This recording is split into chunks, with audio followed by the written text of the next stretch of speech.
ஆண்டவராகிய இயேசு கிறிஸ்துவின் நாமத்தில் காலை வாழ்த்துக்கள். இன்றைய மன்னா, துக்கமும் காயங்களும் நித்தமும் எனக்கு முன்பாக காணப்படுகிறது. எரேமியா 6:7 பின்பகுதி. எருசலேமை குறித்து பென்யமீன் புத்திரரே நீங்கள் கேளுங்க அப்படின்னு சொல்லி அவங்கள பற்றி சொல்கிறத நம்ம பார்க்குறோம்.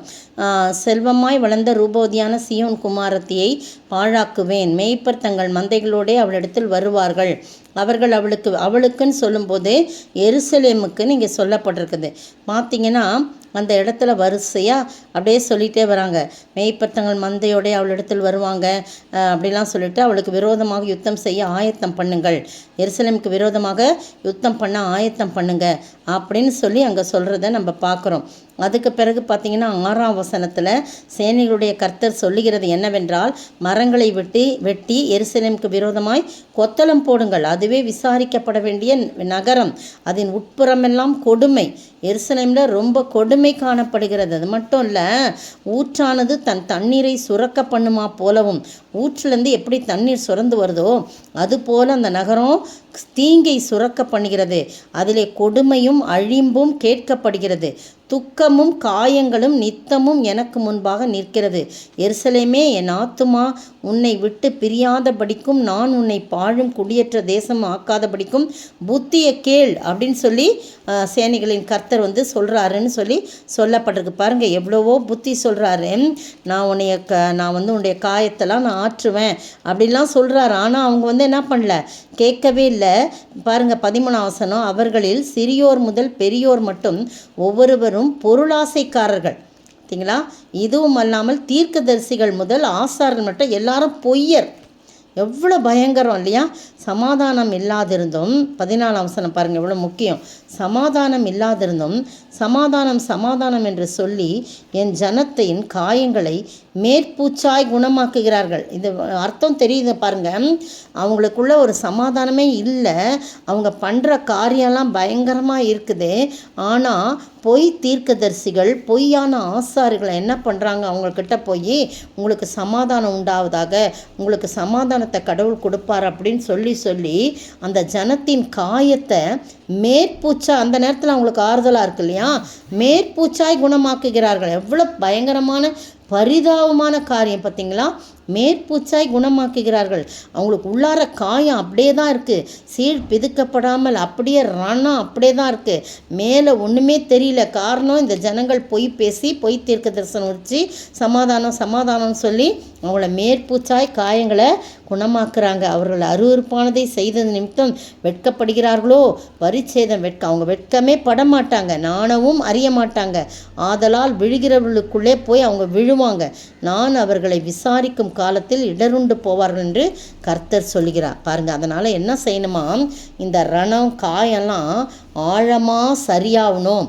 காயங்கள் கட்ட பண்ணோன்னா 16 வழிகளிலே நின்று பூர்வ பாதைகள் எவையென்று கேட்டு விசாரித்து நல்ல வழி எங்கே என்று பார்த்து அதிலே நடவுங்கள். அப்பொழுது உங்கள் ஆத்துமாவுக்கு இளைப்பாறுதல் கிடைக்கும் என்று கர்த்தர் சொல்லுகிறார் அப்படின்னு சொல்லப்படுது. அப்போ இதுக்கு ஒரு ஒன்லி ரெமெடி என்ன அப்படின்னு சொல்லும்போது, ஆண்டவருடைய வழி எதுன்னு சொல்லி கேட்டு அங்கே பூர்வ பாதைகள் நின்று வழி எது, நல்ல வழி எதுன்னு கேட்டு அதில் நடந்தீங்கன்னா அப்போ என்ன செய்வீங்க, உங்களுக்கு ஆச்சரியமாக நீங்கள் உங்களுடைய ஆத்மாவுக்கு இளைப்பாறுதல் கிடைக்கும். அந்த ஆத்மாவுடைய ரணமெல்லாம் நீங்கும், அந்த புண் காயங்கள்லாம் ஆற்றப்படும். அதை விட்டுட்டு நீங்கள் பொய்யான தீர்க்கதரிசிட்ட, ஆசாரியர்கிட்ட, சிறியோர் முதல் பெரியவர் வரைக்கும் எல்லாம் பொருளாசைக்காரர், எல்லாம் பொய்யர்களாக இருக்கிறாங்க. அதை மட்டும் நீங்கள் நம்புனீங்கன்னா ஒரு பிரயோஜனம் இல்லை. உங்களுடைய காயங்கள் மேற்பூச்சாய் தான் குணமாகும், தர உள்காயங்கள் அப்படியே இருக்கும் பிரியமானவர்களே என்று சொல்கிறார்.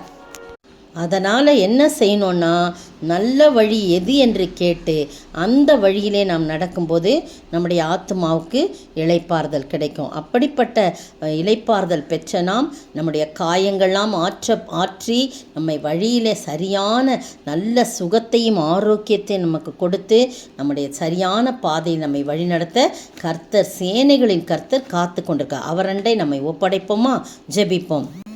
பாதை தெரியாத ஆட்டை போல அலைந்தேன் உலகிலே, நல்ல மீட்பரா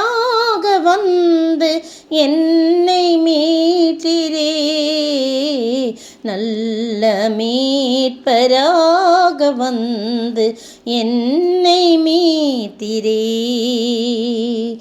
என் காயம் பார்த்திடு என்றே, உன் காயம் மாறிடும் என்றே, நம்பிக்கையோடு நீ வந்தால் சுகமாக இருப்பாயே என்றே. நம்பிக்கையோடு நீ வந்தால் சுகமாக இருப்பாயே என்றே.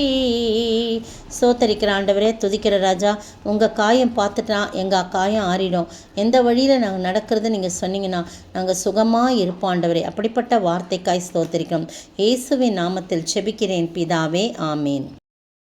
நேற்றைய பதில்: பூமியின் ராஜாக்கள் தீர்வையும் வரியையும் தங்கள் பிள்ளைகளிடத்திலோ அந்நியரிடத்திலோ யாரிடத்தில் வாங்குகிறார்கள் என்று கேட்டார். அதற்கு பேதுரு, அந்நியரிடத்தில் வாங்குகிறார்கள் என்றான்.